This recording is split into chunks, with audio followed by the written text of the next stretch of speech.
interesting stories for these women to share. Just a little bit about me, Don asked that I've been in the startup world since '99, and primarily in tech, and yes, it primarily is all men. But I actually love the frenzy of it and the pace of it, and after my first startup, I said, I've got to do this again, and I've been doing that since then. About 3 years ago, I launched my own consultancy in marketing, primarily working with startups. So that's what I do today.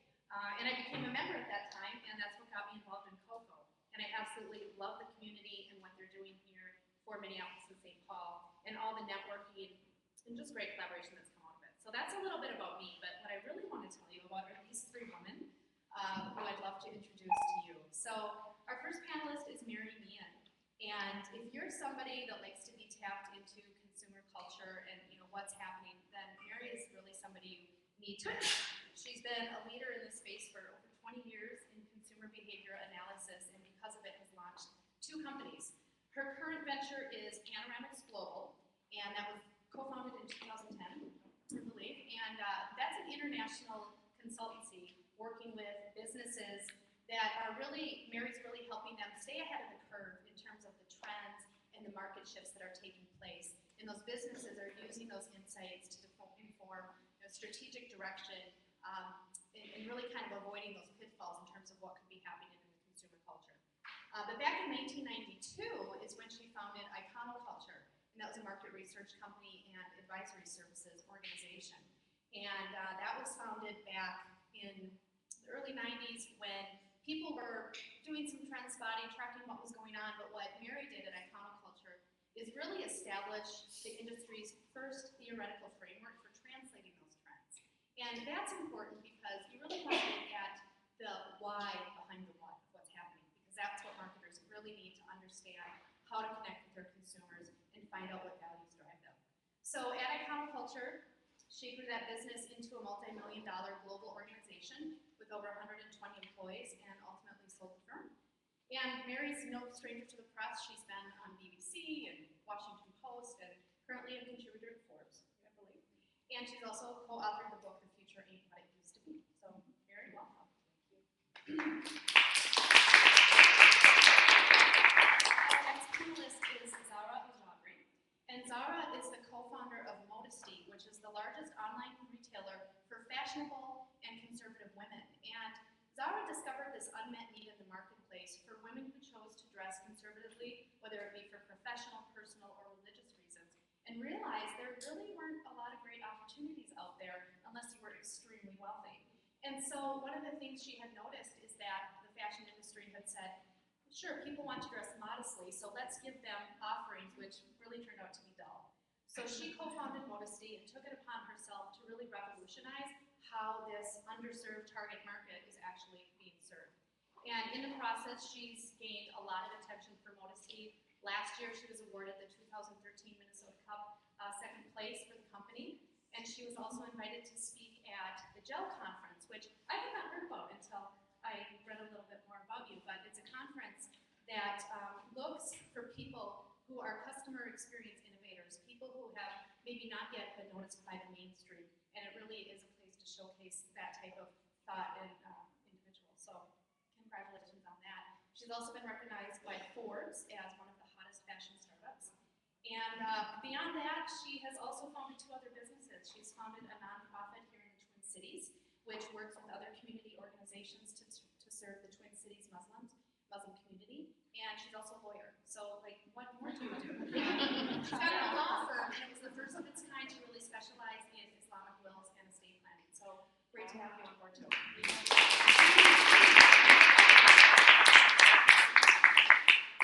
And if you've had a chance to try the ice cream, you can thank Ashley Bowles because it's fabulous.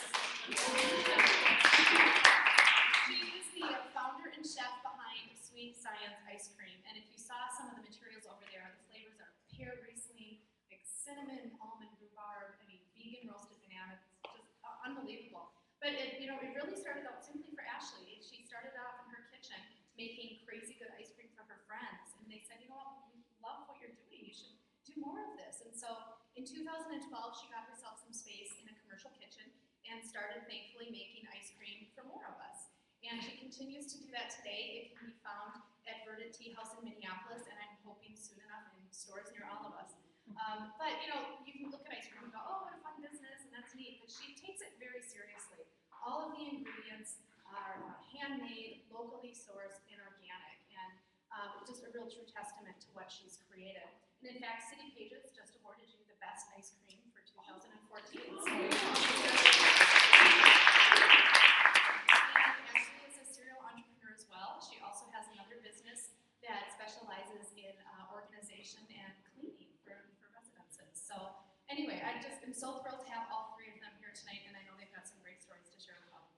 So we'll get started, okay? And I'm going to be sharing microphones here so that the streaming can pick this up. But I guess what I wanted to start off with is, in terms of entrepreneurs I've worked with and when they start their businesses, it usually seems to draw from solving a real problem in the marketplace or following a passion that you have. And if you could just start off by telling us your stories and whether it came from a problem or a passion and how you approach that.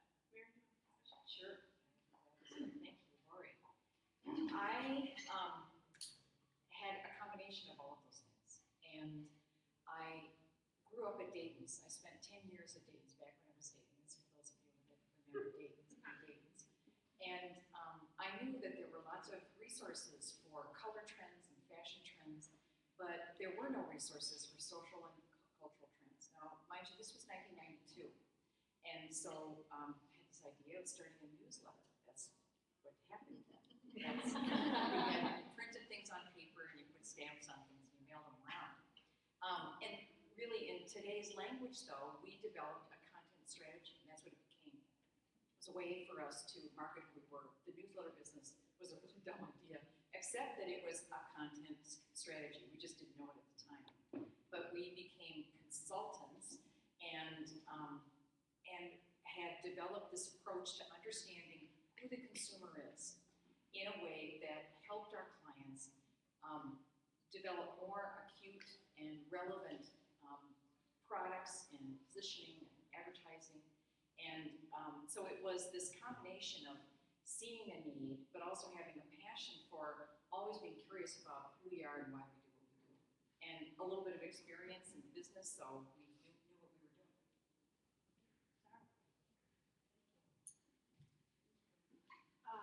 So mine is mostly a problem and mixed with a little bit of passion, because I wouldn't say that I was, so obsessed with clothes or fashionista or anything like that, but I was really, really frustrated by my experience shopping. I'd go out, and have an event to go to, or, even just casual hanging out with friends, and I'd just be looking for something simple, something that was cute, particularly, I focus on dresses, so I was looking for a dress with sleeves.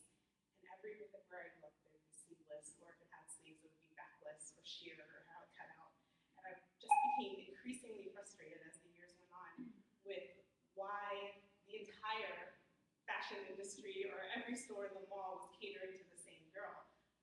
And then if you did happen to find something that was a bit more conservative, it was at, Coldwater Creek, which is now going out of business. That is, very dowdy, very dull, and that really, really frustrated me in the sense that, we're living in a time where you can find anything on Amazon, and that you should be able to express yourself and feel confident in your clothing, and more studies come out about, your appearance and your dress and how all of these play an effect on your psyche, and it was becoming apparent to me that, okay, no one is really addressing this because either they A, don't know, or they B, don't care. And as I've started this, I've learned that both are kind of true. And so the passion really comes from addressing this problem and believing that women should be able to feel beautiful and confident in their clothing and not have to settle. And that's what, when I started, I was feeling, and as I reached out to more and more women, what I hear them telling me that, oh, I just had to settle, I was taking my engagement photos and I wanted, some particular look, but I ended up having to settle for this skirt, cardigan, dress combo thing that is not really what I wanted. And, if you think about those important moments in your life and you look back on it and you're like, well, I didn't really like what I was wearing. That's kind of unfortunate, especially now when you literally can find anything, and there's places like Etsy where people can hand make you stuff. So that's how I began this entrepreneurship journey. say my passion has been around for about 30 years.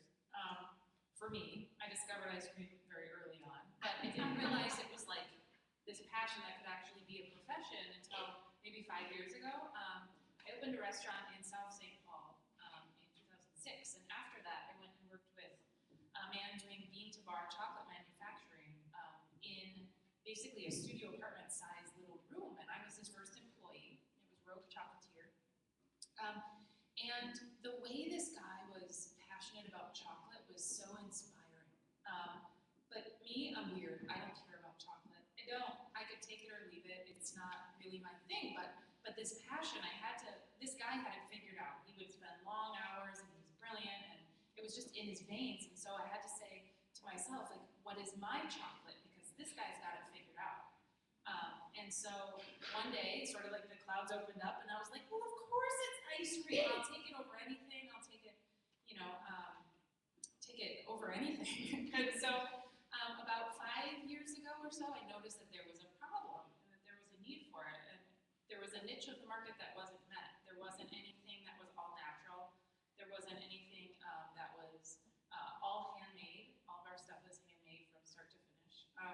And so I really felt like it could be better. I felt like it could be all natural, actually, and it could be more flavor forward. It could be, if I told you it was going to taste like coconut, I want it to taste like coconut. I don't want there to be some off flavors or for it to taste like plastic or, hey, there's a little like black bean in here, or what is that I'm tasting? I just want it to be pure and fresh. And so those two things kind of came together, and here we are. All right, so you've decided to start this business. You're going to get serious about this. Who did you turn to? Was it a partner? Was it a friend? But there's always somebody there that has to help you get this thing off the ground, whether they're a true partner or not. So what was kind of your journey? I'd actually like to start with Zara because we know that your husband, correct? Yes. Yeah, my husband is, my #1 champion, and really without him, he's my co-founder. We wouldn't have started this business. He kind of gave me the courage to do it. For years I'd be lamenting about this problem, and only a few years ago did he start to mention like, well, you could do something about it. But before then, I was always thinking like, well, someone is working on this. Surely, just give them a little bit more time, and I'll hear about them. And someone has to hear them because I'm an attorney. I'm talking about it with my coworkers. Going to very conservative events as an attorney. You are looking for dresses like that. I'm like, someone, I'm talking about with my coworkers, I'm talking about with my friends, I'm talking about it in my religious community. There has to be someone working on this problem. It's too pervasive within the women that I know for this not to be addressed. And finally what happened was that my husband was like, you should think about it more. And I was like, okay, well, let me just do some research because maybe I just don't know and I haven't looked hard enough. And being an attorney, I do a lot of research, so I researched extensively and found that no one was working on this problem really, or at least working on it in the way that I felt, exactly the niche that needed to be met. People were providing conservative clothing, but it was still very dull and dowdy. Like they were just missing the style piece, and I was like, I want both. I want style and I want sleeves. I don't need it to be old-fashioned. There's a whole vintage market. I was like, I don't want vintage. I want the same current trends. Like, I didn't think it was that hard, and as it became apparent that it wasn't there, I really did turn to my husband for support to say, okay, well, I believe you now. I do think that there's capacity to do this, but I would need to know that you support me, like that we could do this together, because I don't have the capacity or skill set to handle all of the things that this would entail, and it's a lot of work, so can we do this together? And he said yes, and so I think, if you're looking for a venture, or you have a great idea, talk to as many people as you can, and if you find someone that complements you in terms of the skill set that they have, and in terms of work style, and that you can trust, because trust is the most important thing, then you should definitely, ask them if they would like to do this with you, because I think it's very hard to do it completely on your own. And even if you are on your own, at least have a strong support network around you, because there's a lot of challenges and there's a lot of things that need to be done. And if you're on your own, I think you'll have too many reasons to give up. And there's a lot of reasons daily that come up that ones that are, guys, you will just quit now while you're ahead. Just quit now. So you need someone there who's going to help you push, like, no, we can do it. Just one more day, take it day by day. And so I'm definitely an advocate for having a co-founder. And, if they're your spouse, I think that's even better because there's already so much trust and rapport and, about the way that you two work together. And I happen to be really lucky. My husband is a PhD in computer science, so he brings a lot of technical skills, a long-term vision, which is really great in thinking about the data that you have and the trends that are going forward. He does big data analysis, so we analyze, our customers' habits and behaviors, and I do more of execution and these different things, and so it really works out well.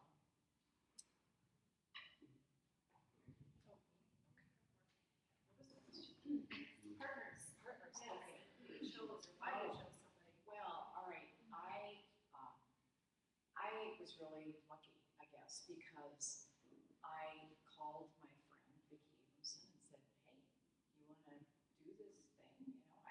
Let's just talk about this. And she's this fabulously creative, smart, funny, fantastic person. And she said, sure, I'll do that. And she knew this other guy, called him, sure, we'll do that. So it was about that complicated. There was no research. There was a lot of industry experience that gave us confidence. There was low overhead that didn't present a big barrier. There wasn't a lot of risk associated with it, so it was easy for us to say, all right, let's just go ahead and do this. We kept our day jobs and just gradually gave up the day jobs until we all decided that we were going to jump in with both feet. And, it is those people, though. They're really important. Vicki was, my lifeline for so many years, and you can't replicate how terrific some of those people are and what they bring to the experience. And you need to have somebody that you can trust with your children. I guess that would be the benchmark that I would use. That's who you should pick. If you were willing to leave your infant daughter with one of them, then you can go. Wow, I'm really sort of regretting not having a partner. That sounds great. Well, no, my first, so we started, I guess my first business I started with a friend. It was called Organized Life. And I started with my friend Linda Labar. And we started organizing people's homes. And then sort of this cleaning piece just kind of came naturally to that. And so we were great. We complemented each other well. And then we both started growing separately. She was really great at the sort of therapy, sort of taking care of the psychology of hoarders and that kind of thing.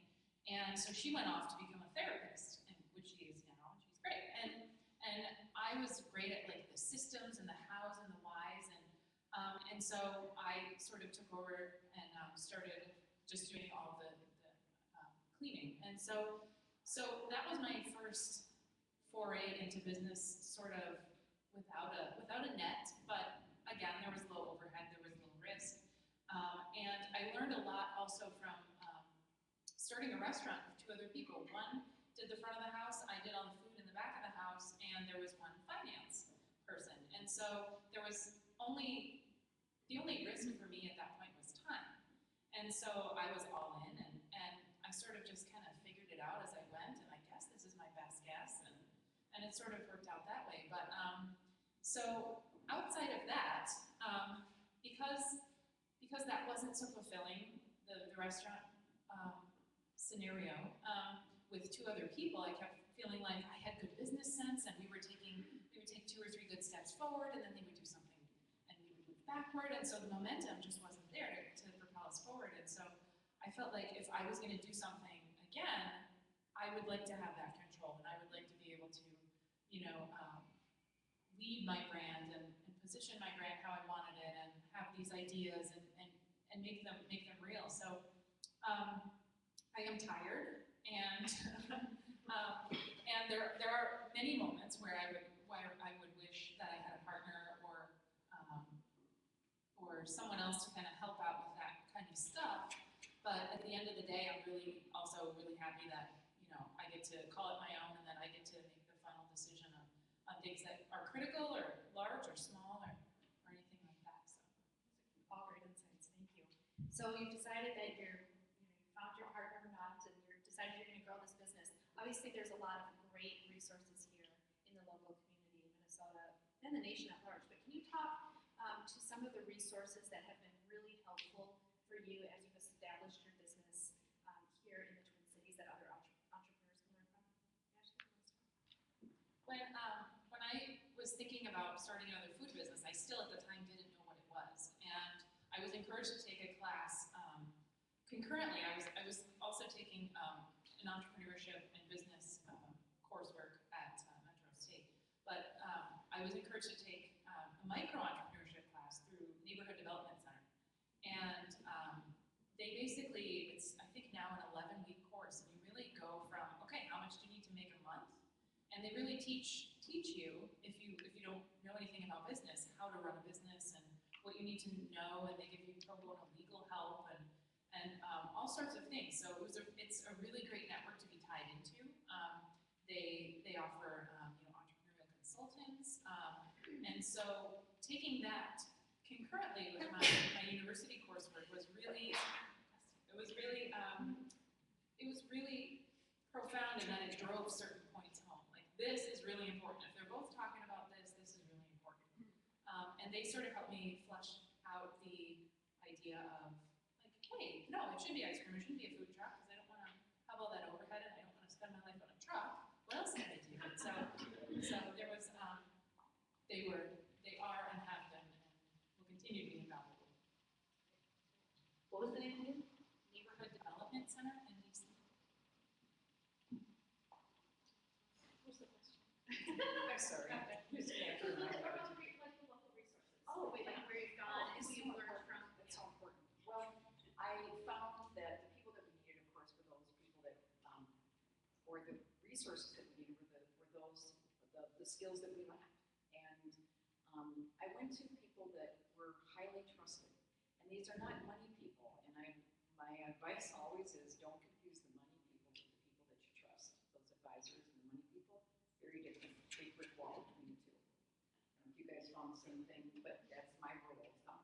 And these are people that I continue to rely on. I continue to involve them in ventures that I'm engaged in now, because they have proved to be so valuable with their insights and generous with their information and time. And we've built a really strong bond over all of these years now, more than 20 years. So it's that team you kind of build. It's your backbench that's really meaningful to you.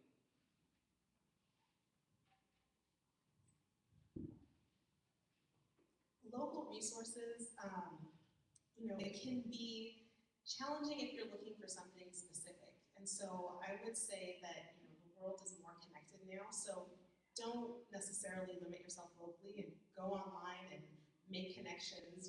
Use LinkedIn profusely to find someone who's connected somehow, and then use a local connection to get to anyone that you want to get to. Definitely, if you are interested, or are interested in doing the Minnesota Cup, that's a place to meet with mentors, be assigned a mentor.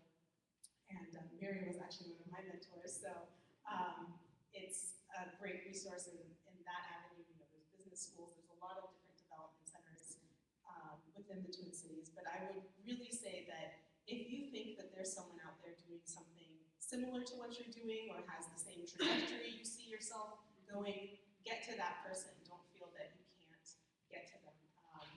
I'll tell you a story of what my husband did. Last year at graduation, he attended one of his friend's graduation, and the commencement speaker was Steve Blank. And if you're familiar with the Lean Startup methodology, he basically wrote the book on it. And my husband attended this graduation and didn't know that Steve Blank was going to be the commencement speaker. And when he found out, he was just sitting I wasn't there, I was at home with our son. He was sitting in the audience, he was texting me, he's like, I can't believe I didn't know this, how come I didn't look this up? Like, Steve Blank is here in Minnesota, he's from Silicon Valley, like, oh my god, but he was like, try and get to him. That's all I said. Like, I was juggling with kids, I was like, just try and get to him. Because this is, an amazing opportunity. And, he did, he basically ambushed him after the commencement speech, but now Steve Blank is one of our advisors. And part of it is just, guts and gumption and thinking a lot of the time, what's the worst that can happen? Worst that can happen, he'd say no, like, you were crazy, get this guy away from me, like, but that's not a big deal, right? What's the best that could happen? He'd say yes, and you have Steve Blank as a mentor.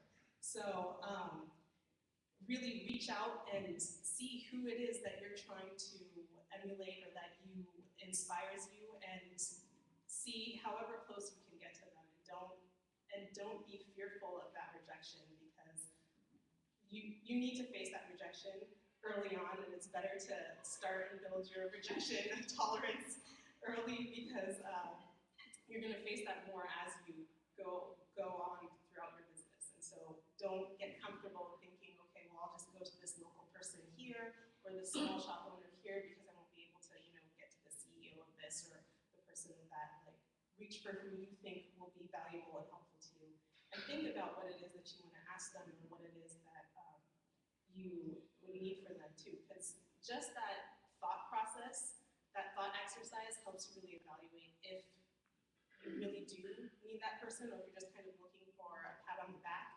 That's the other thing I'll say about Steve. Like, he's our toughest critic. Any good news we come to him with, he's like, okay, well, how are you going to sustain that? Or can you, up that by 10? Or that's all right. I'm talking to 10 other businesses that have done that in 1 week.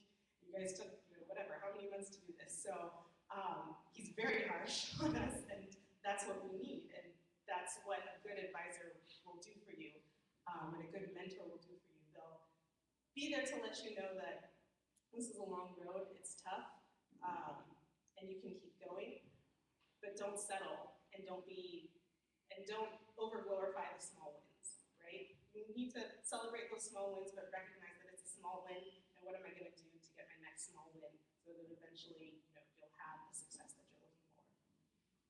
No, really good insight. I like that term, rejection tolerance. Let's talk a little bit about money, because obviously you need money to grow your company.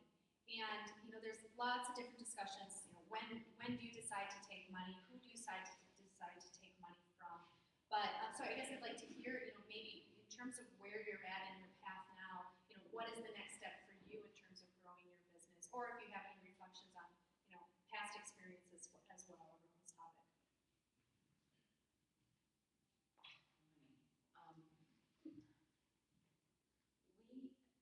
In my first company, we never took any money until we needed a lot of money.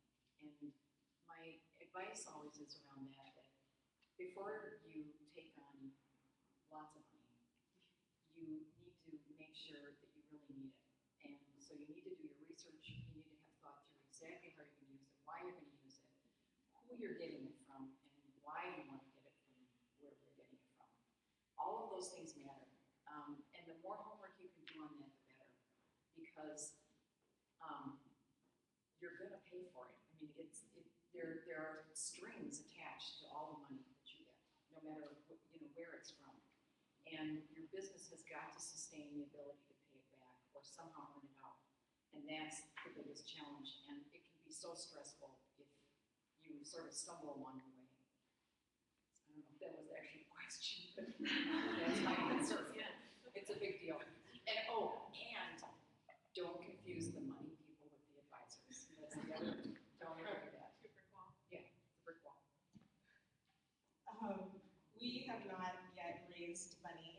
It's something that we are planning to do in the near future. But along those lines, it's something that we think about, and at times when I get frustrated and I'm like, oh, if we only had more money, I'd be able to do, X, Y, and Z. Or if I use it as an excuse, well, we can't because we don't have the money. Something that I try to repeat to myself is that, okay, if someone gave you X amount of money, whatever it is that you're asking for, what would you do?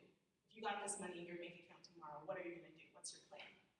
And then I sit down and I realize, oh, my plan fleshed out yet to handle that much money. So think about that. Like if you did have money, what are you gonna do with it? You know, if it's $1 million, $500,000, 20,000, what's the first thing that you're gonna buy? What are you gonna print flyers? Like what are you gonna do with that money? So knowing specifically what and why you need that money helps you to think about the money that you need and when that issue comes up to go out and get it. But it also helps focus you like, okay, well this, you know, I need this money to get a shipping and fulfillment person. Okay, so I'm getting bogged down by shipping and fulfillment. So what else can I do while I don't have money that's cost effective to relieve this burden or address this issue so that I won't feel this pain so intensely that's making me, you know, anxious about it. Another thing I'd say about money is that there's a lot of, you know, relatively money without so many strings attached, right? Competitions, the Minnesota Cup is one example. There's a whole bunch of other startup and entrepreneurship and different competitions going around all across the country in different places through, you know, different charities. So look into that. There should be ways for you to be able to find some source of, you know, it might be a small chunk of money, but every little bit helps. And so don't discredit that and think, oh, I only need this big amount. And finally, I guess, around the money issue is thinking through who the money you want, who you want it to come from, right?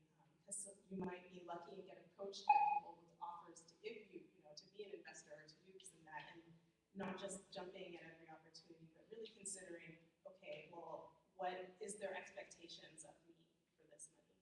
What is the value added that they provide to this business? What, you know, going through all of those details so that you really know what those strings are before you get attached. So for our, so as you can imagine, the food business is wrought with like bureaucratic and licensing, like ridiculousness, pretty much. And so, and especially if you're trying to do something that nobody's ever done before, and the way, you know, ice cream is sold by us is sort of a way that it has never been done before. And so nobody's comfortable with that in the licensing world. And so they told us we needed this piece of equipment that was $20,000 if we wanted to sell it. And the story has changed several times, but so forever it was, well, I can't do it until I get this machine that's $20,000.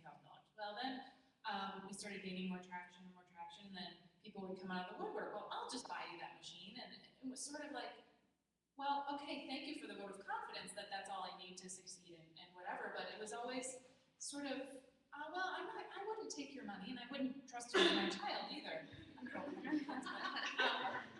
So it's definitely consider the source. And so this whole time, I had been and have been bootstrapping and keeping costs low and keeping my lifestyle, you know, frugal and finding other sources of income as well. But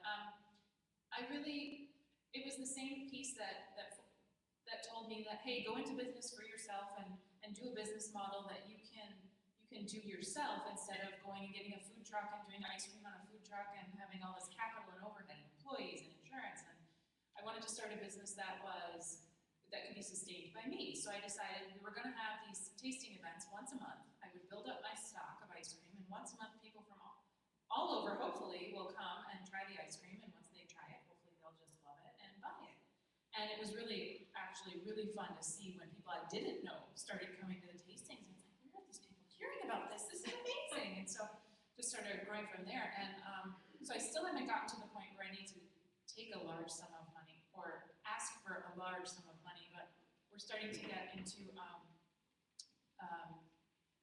the wholesale world of ice cream, which again has more bureaucratic and licensing and loopholes and things like that. And so it's so far just had to be just a couple micro loans actually through NDC to get us where we are, because the momentum and the cash flow for us is good enough right now to pay for itself. So. Thank you. Just looking, oh yeah. You made me think of the most important thing is try to make money. Try to make money. Yes, make revenue. You know, there's some businesses where the revenue is, you know, far down the line and this and that, but try and make money, you know, especially especially with things like Kickstarter. If you're having an actual product pre-sell it, and then once you get all the money, then go out and make it. Make your prototype first or whatever. Delay thinking that you need a lot of money for as long as you can, and actually kind of put it out of your mind at least for initially, because really you need that constraint. How am I going to do this? That will help test you and make whatever you're delivering that much more value added, because you've thought through all of those things. I think you've probably come across products or services in your life where you can kind of tell that this just had a lot of money behind it and not much thought. And when you have to put in the thought, okay, well, I want to deliver this product, this service to these people, and I don't have capital and money behind me, so how am I going to do that? It adds something to what you offer. So yes, try and make money, and definitely Kickstarter, competitions, all those things. Thank you.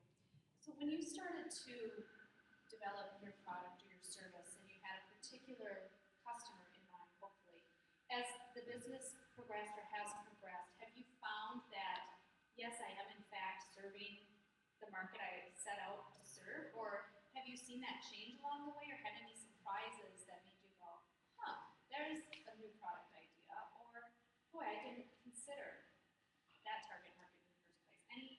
Any experiences like that?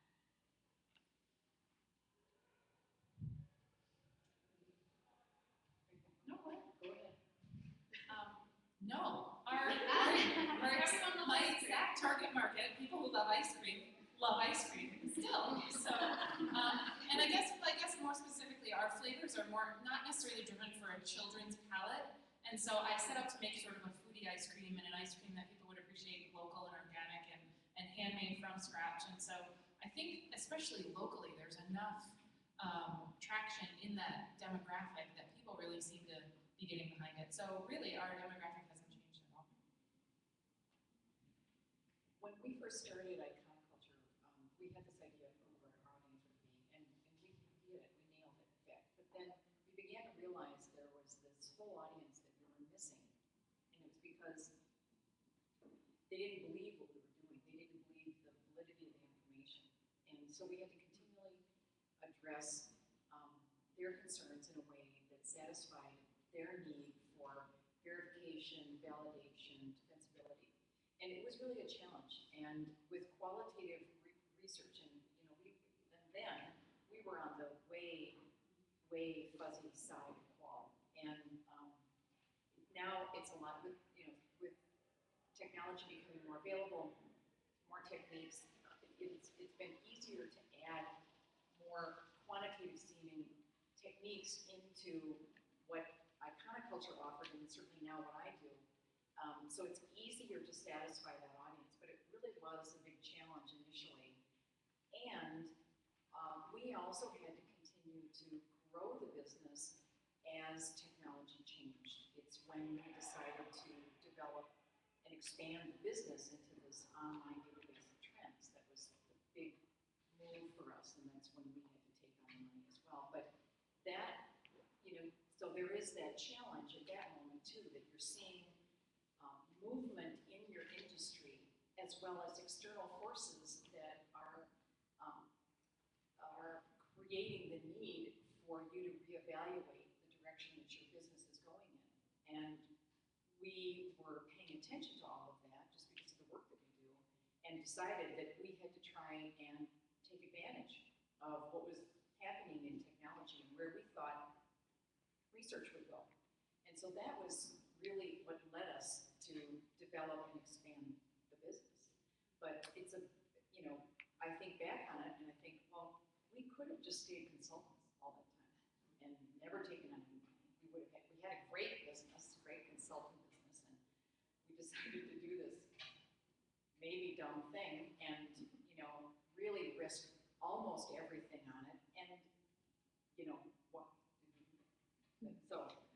but it was great. It was a great outcome. It worked out well. But there are those moments where you see the opportunity to expand, to change, because you see the industry changing, you see external forces influencing your business, and you have to decide whether you're going to live or die.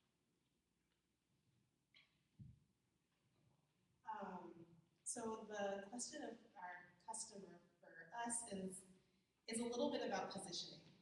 For myself, when I was starting this business, I knew that it would be seen as niche. But then I also knew, or I guess believe, I don't know, I also believe that my business applies to all women. I think all women will have a need, at least at some event in their life. Maybe it's an interview, meeting your in-laws for the first time, or your future in-laws, attending a conservative wedding, where a woman's going to need a conservative but stylish dress. And so, in my opinion, that I believe that my business applies to all women. However, I know when starting this business, who is my target customer initially, right now? It's religious women. It's Muslim women like myself. It's Jewish women. It's Mormons, Christians, who have specific religious requirements that they like to adhere to for how they dress and are actively searching for that on the internet. So I'm an online-only business. I don't know if I mentioned that. And so they're actively searching on the internet for dresses with sleeve, or long sleeve gown, or whatever it is, and that's how in part that they are finding us. And so targeting that customer was forefront in my mind, that my messaging across the website and on our blog, and when we were reaching out with other partners and sponsors, so that those women would be able to readily identify that, hey, I'm for you and I'm solving your problem, and come to our website. But then I also didn't want it to be too focused in on that, because I believe that down the line in the future that this has mass market appeal, because like I said, I believe all women for some event will need the type of clothing that I'm offering, and I don't want there to be any barrier for them believing, oh, this is a site for just religious women or something like that. So my focus is really all on the clothes. I try to let them speak for themselves, and be pieces that can be worn in a lot of different events and occasions, and hopefully describe them and place them in different places that women who are looking for that type of thing can find it. So right now I have pretty much a match between my target customer and my offering, with an eye to expanding even more. All right, so we all learn from mistakes, and we've all made plenty, and I'm going to guess that you've made some along the way as well. Have there been any that have really stood out in your mind that you've learned from, or that maybe have been good or bad, and that you're willing to share with us?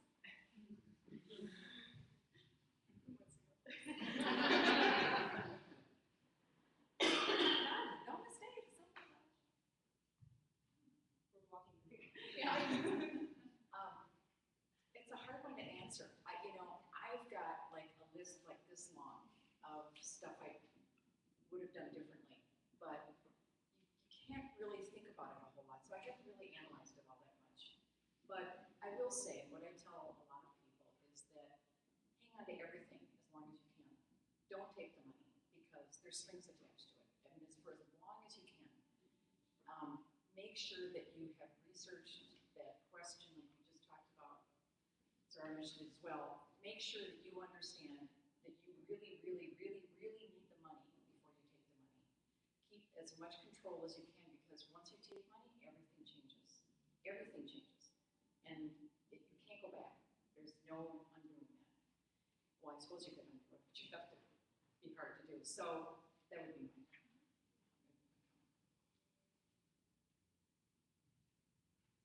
This is a hard question to answer.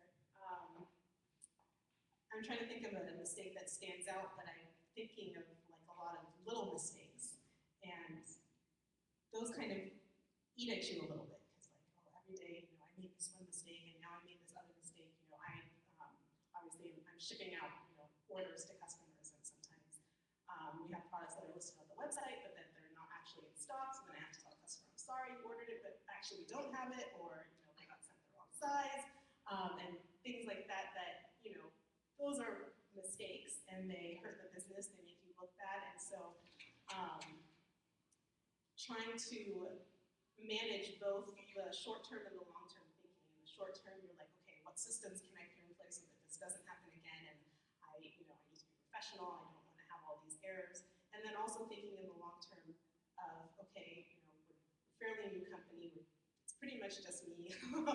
You know, you can't hold yourself too harshly. You have to forgive yourself, right? You're not going to do it perfectly. You're going to read articles in Forbes and read this, and that person started it when they were, you know, 19 and grew into this and da-da-da, and all you hear is the great, amazing things and how this person started this fabulous business that's worth all this money, and you don't hear about the mistakes. So forgive yourself for the little mistakes that you'll make every day and the big ones that will come up. And the main thing is, I think, to not let it completely derail you.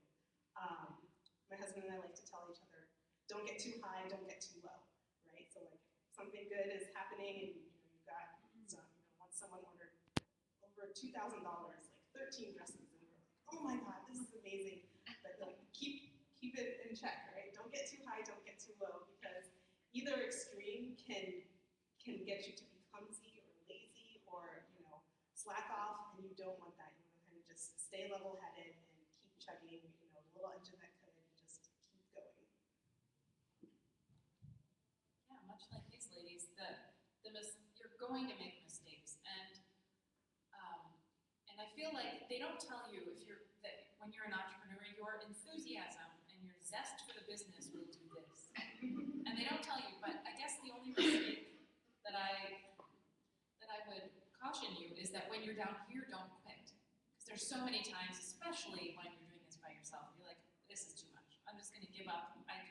I'll just go get a job. That would be so much easier. So I just feel like just know that that's going to happen, and again, don't let the highs get too high, and keep really level-headed. But you're going to learn something from those mistakes. So what I look at whether the mistakes are big or small, it's just like, what can I learn here? And sometimes it's a new system in place, and sometimes it's just like, oh, you put too much salt in that ice cream. Like so sometimes you feel like you can't come back from it, but there's always something that you can learn from it. Good, thank you for sharing. I just have a couple more questions, and then I'd love to open it up to everyone in the audience. But Ashley, when we were talking not too long ago, you had mentioned one of the pleasant surprises for you, or unexpected surprises, was what you set out to do with the business has turned into something else that you've really enjoyed. And I'm wondering if you can share a little bit about that journey.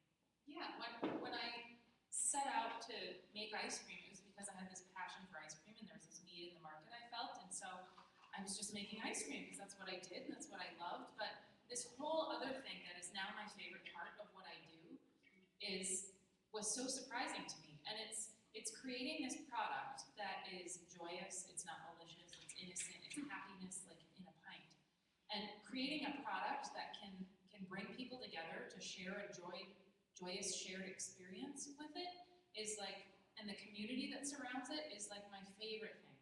We have a lot of volunteers at our events. At our tasting events, you come and try 15 or 20 flavors, and there's 5 or 6 people, scoopers, that are there to facilitate that, and you go down the line and you taste them all. And so initially I thought, well, gosh, it's going to be really expensive, but now I found so many people who love just coming and handing out ice cream, and they get to take home free ice cream, but just making people happy for 3 or 4 hours, and people are like, oh my gosh, that's great, And so it's just this super fun, like, nobody's upset around ice cream. I mean, you might be upset when you eat ice cream, but everybody's pretty happy, and that is like my favorite.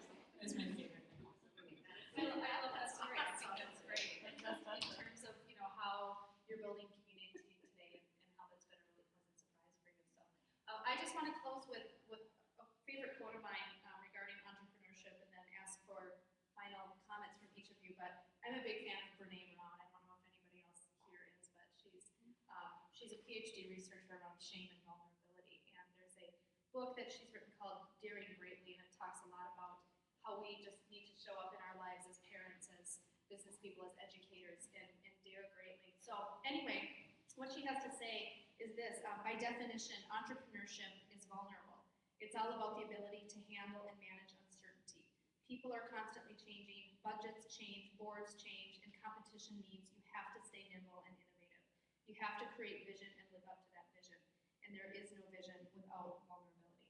So what I'd like to ask each of you is, what advice would you give to new entrepreneurs that are in the throes of this right now or are thinking about getting into a new business, what advice would you give to them about embracing that vulnerability and that uncertainty?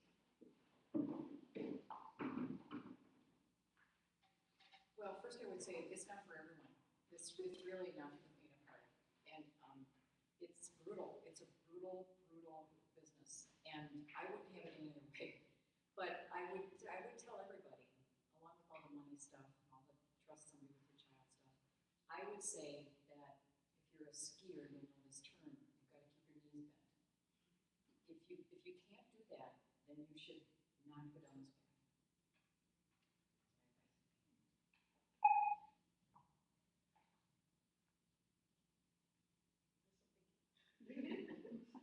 Well, I love Brene Brown, and one of the things that I think entrepreneurs can get sort of sucked up into this machine of branding and being the business and sort of put on the face of the brand. And I think it's so important for people to connect with you as a person, and so to be transparent and to be vulnerable and like, hey, I'm just a person too, trying to do what I do and everything like that. And one of my favorite things that has sort of helped me through this entrepreneur lifestyle is actually one of my friends did a TED Talk called Creativity Within, like, if you're within constraints, something like this. So he's an artist and he developed a shake in his hand. And he used to do pointillism, and that's why he developed this shake. And so he had to rediscover how to make art. And so he was given this limitation. And so I think that's the best opportunity to be creative, is to give yourself, if you have unlimited resources, time, money, energy, everything, you're not going to be as creative as if you're given a limitation, and then that's when it's fun. So now when I'm faced with like a challenge or, well, that didn't work out the way I wanted to, but now given this new set of circumstances, how can I be creative within it? That is the most exciting thing for me. I don't know, I'm struggling with this question. There's a lot swirling around with it. I would say, kind of echoing Mary, that to know that it's difficult, right? That it's really hard. It is easier to go out and go find a job. As brutal as, going on interviews and all of that can be, it's easier to sit at a cubicle, have your defined set of tasks that, you have to accomplish this by the end of the week, the end of the month, whatever it is, and you do it, you clock out at 5. Whereas this will be constantly on your mind. It's, its success depends on you. It's a reflection of, your own personal values. It can be a boost to your ego or a blow to your ego. So to really consider, your intentions behind it, right? Why is it that I want to start this business? Is it, a passion? Is it to become rich and famous? Is it whatever it is? Because as long as you are clear with yourself on what those intentions are, then at least you can possibly navigate the path to get to it. Because if it's to become rich and famous, there's other ways to become rich and famous that are not as hard as this, right? So, especially when you, I don't know, do some crazy thing on YouTube and you can get your, 15 minutes of fame and you can parlay into something else, who knows. But knowing really, like, what is your goal? What is your vision for your own way that you want to live your life?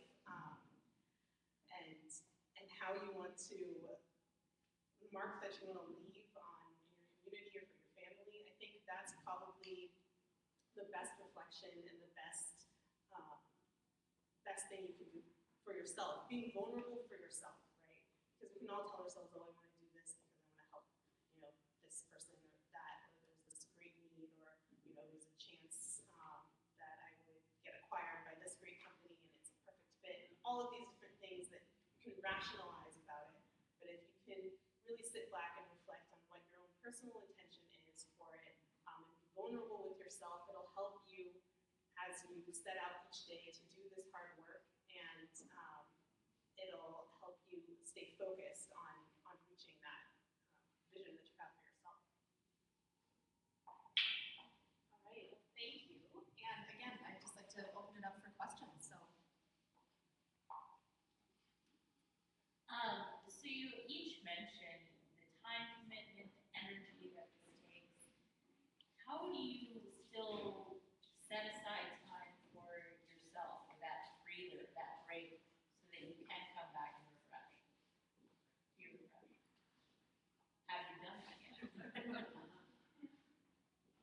was a period for me where I didn't have any. It just didn't exist. And that's just the bargain that you make. There are just responsibilities you have to keep them. And some things fall away. And that really is that understanding that you have to have when you're making a commitment like this, particularly then when you make commitments to partners or especially when you take on money, because then you really have to make good on what you committed to do. And sometimes it just takes all your time. So it's a sport for young people as well.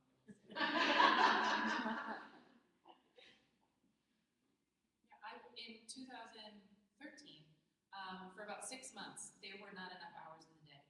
24 hours was not enough. I could have cloned myself many times, and I went and I said, wait a minute, it has been like 4 months since I've even like had a hug.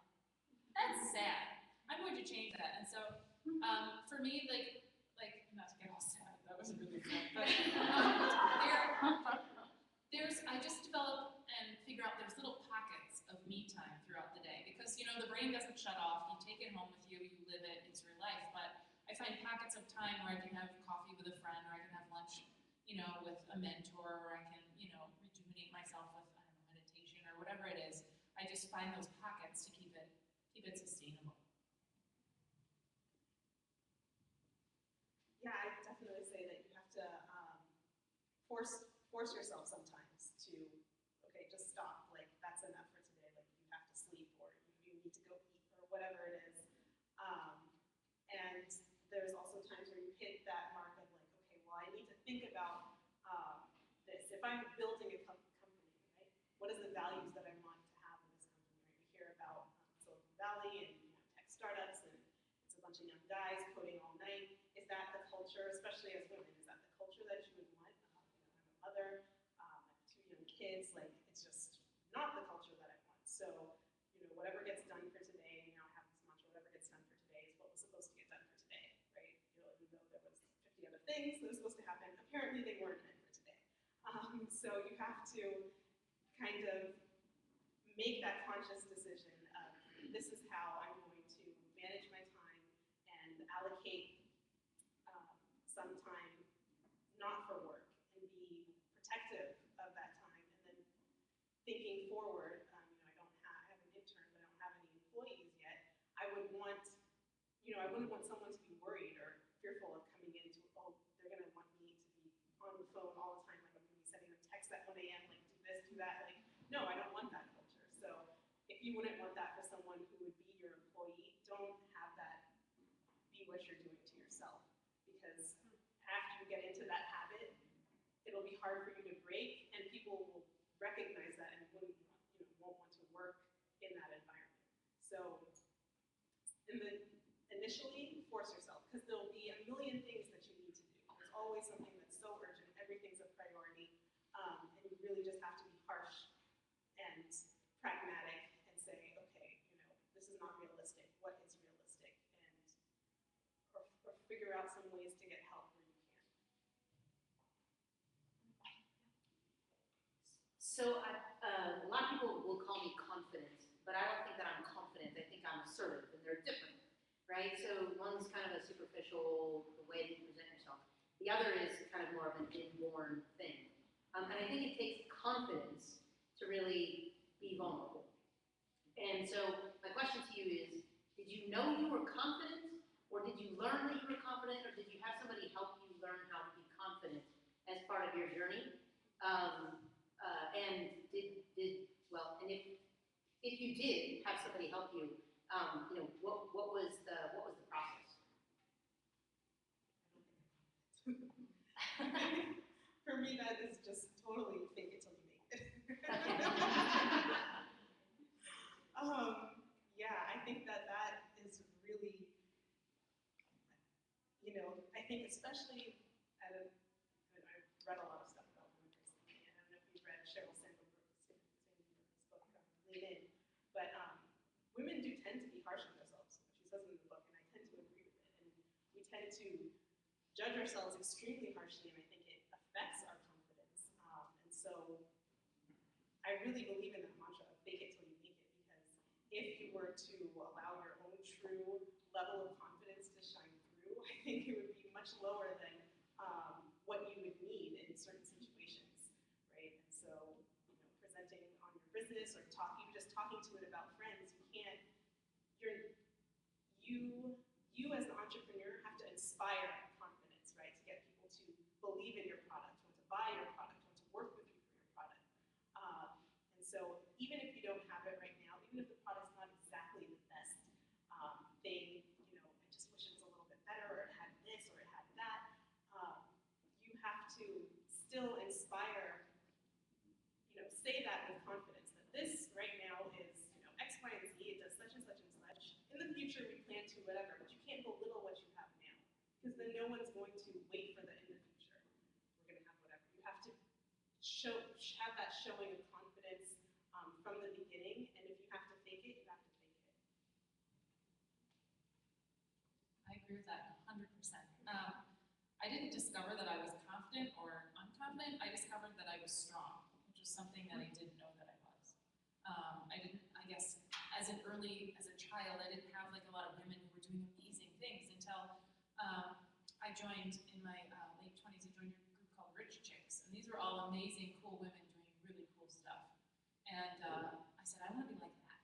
And so I just sort of like faked it, and then eventually like, hey, it's exactly.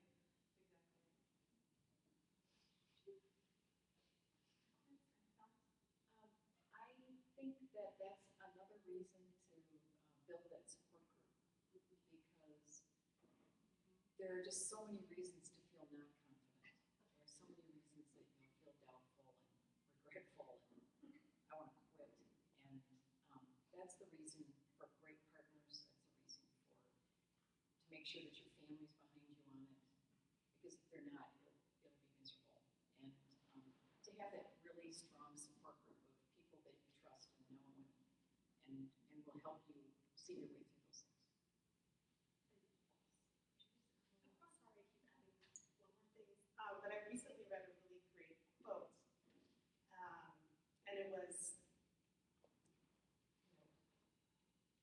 the feelings of the hero and the coward are the same, right? So, there's a burning building, there's a child screaming inside. The hero and the coward both are scared. The only difference is that the hero went in. I'm scared, I'm gonna get burned, I might not make it to the kid, whatever it is.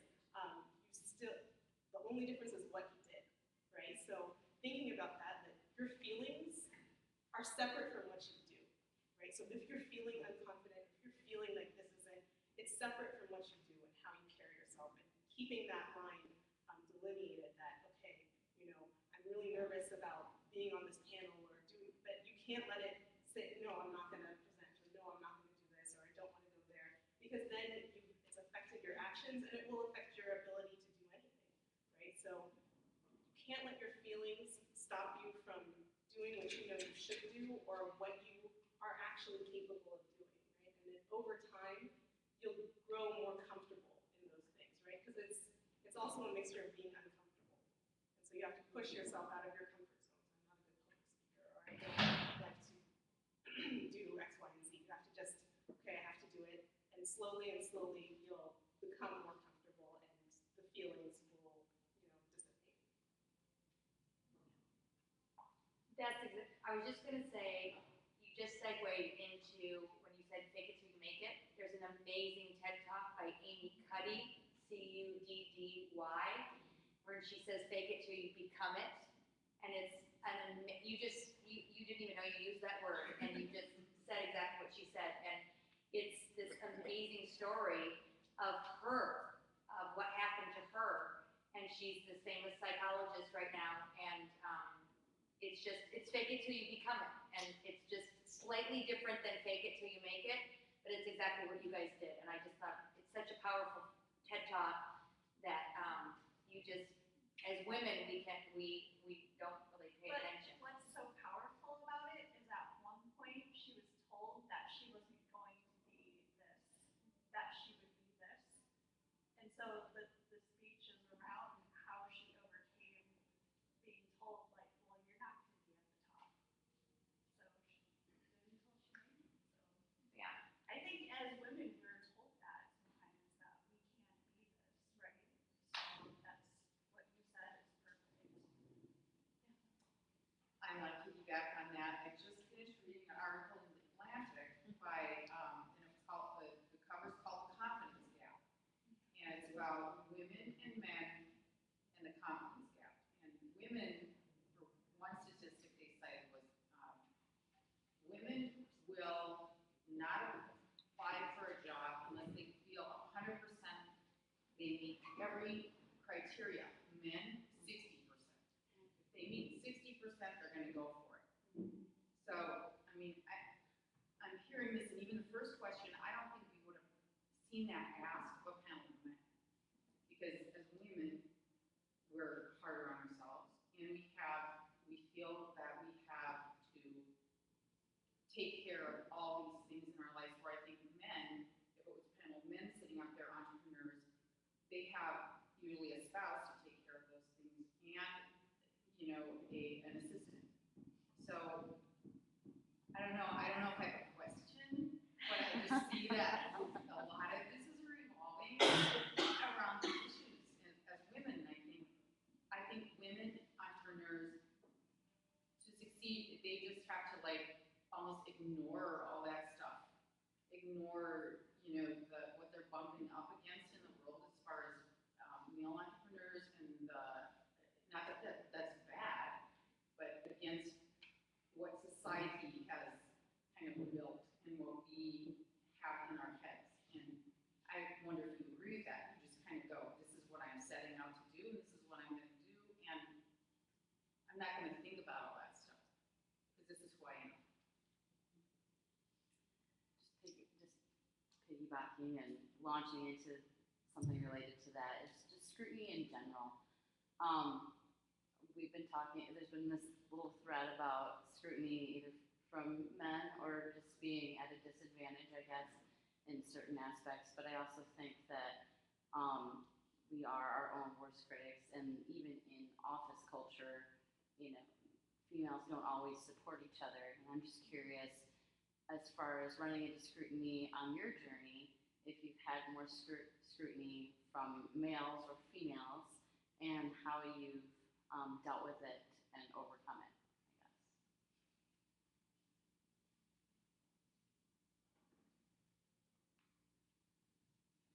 Okay, I'll start.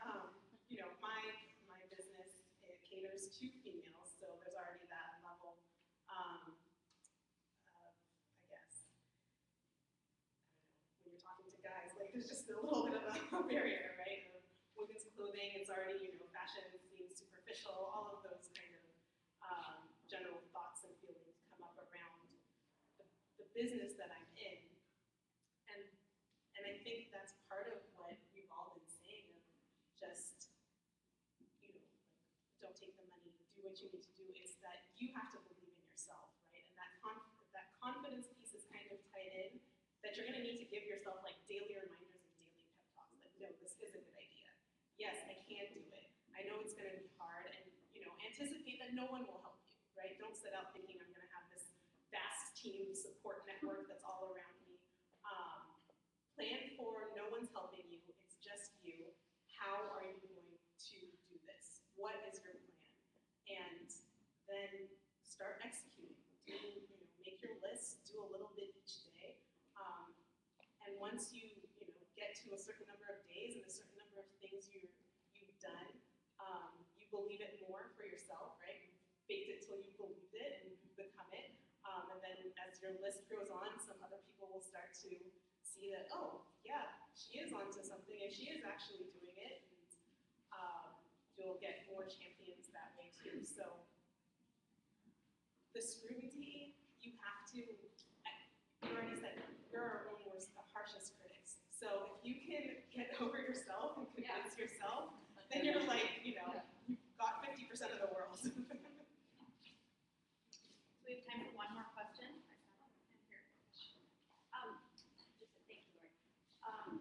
There's so many good ideas that the world hasn't heard about, and I would like to know how we've come to know you. What tactics have you used to bring yourself to market or bring your ideas to market? You know, sampling or word of mouth through consulting or new website tactics. You know, why do we know about your ideas?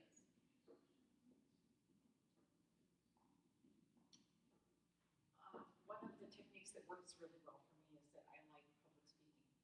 And because I talk often about who we are as people and why we do what we do, I can construct fairly interesting talks. And so people get to sample me that way, just like the ice cream. And it's usually something that people can relate to in some way or another. They've either heard about it, or maybe they've heard about it, or once I explain it, they can't relate to it in some way. So it's facing down some of those fears that go along with that too, because right back to the question earlier, I regularly have heard people tell me that you're not going to be able to do this. And still, to this day, I still hear that from people. And you have to just not believe it, I guess. You just have to look the other way. I take it in, definitely, because someone has some reason for believing that, but you don't really always know where it comes from. So it is deciding, all right, I've got something to say. I'm going to say it.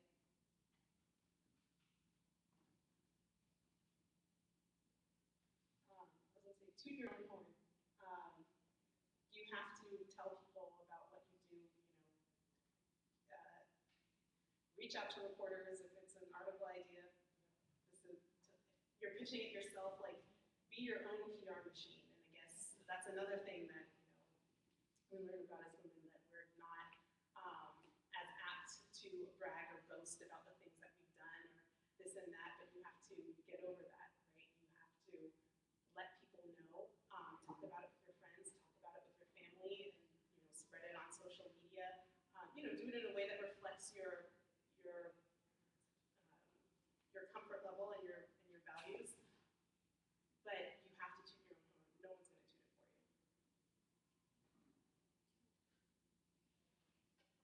for you. I guess for us, the most actually effective marketing tool that we've had is Facebook. We really, with them, you can dial in the demographics of who you want to see your stuff and stuff like that. And we're always out sampling ice cream wherever we can. I've never paid to have my ice cream included somewhere. Like, oh, give us a couple $100, you can have a booth here. I wait for opportunities where it's either free or mutually beneficial.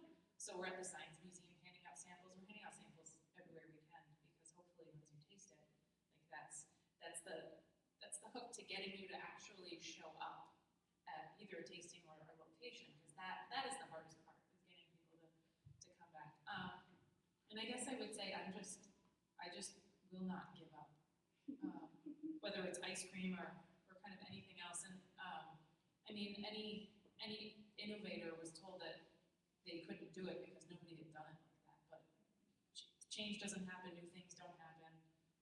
Entrepreneurs are not, we're here for a reason, because those ideas do work, and we need to support each other. Well, first off, just please help me thank these three amazing women.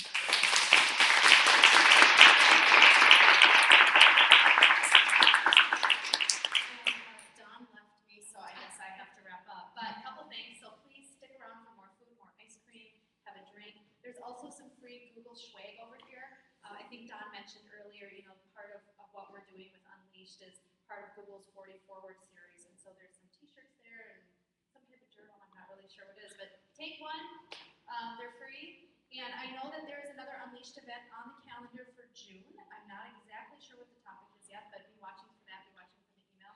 So I think that's it. Thank you again so much for coming out on this beautiful night. I think there's probably still a little bit of sunlight. I appreciate it.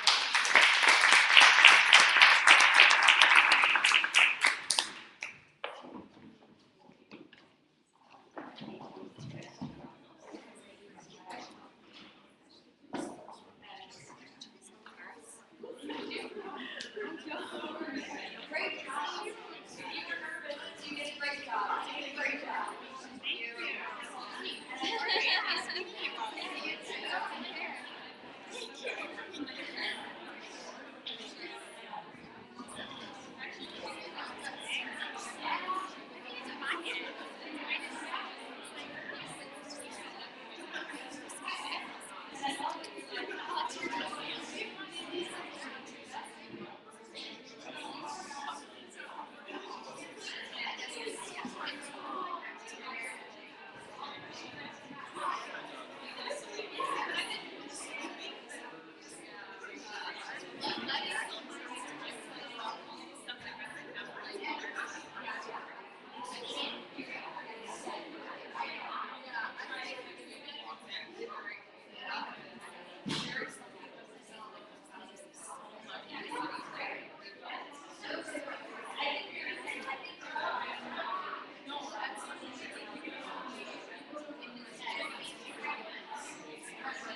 You know, like, you're like, no.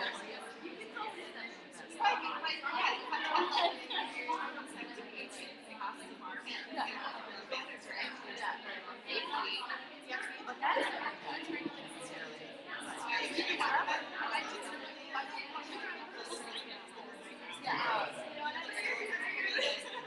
awesome. They don't have one that's big company. I thought we'll figure it out. I'll walk from the store.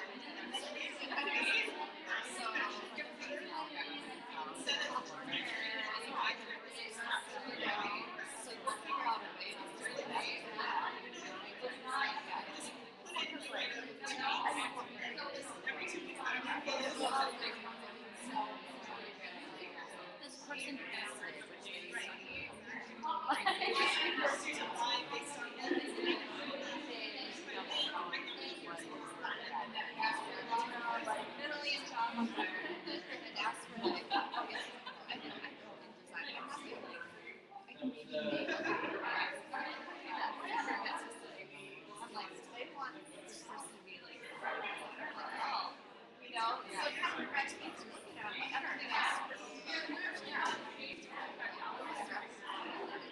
Makes some templates and things, you know. So I was shopping.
Right.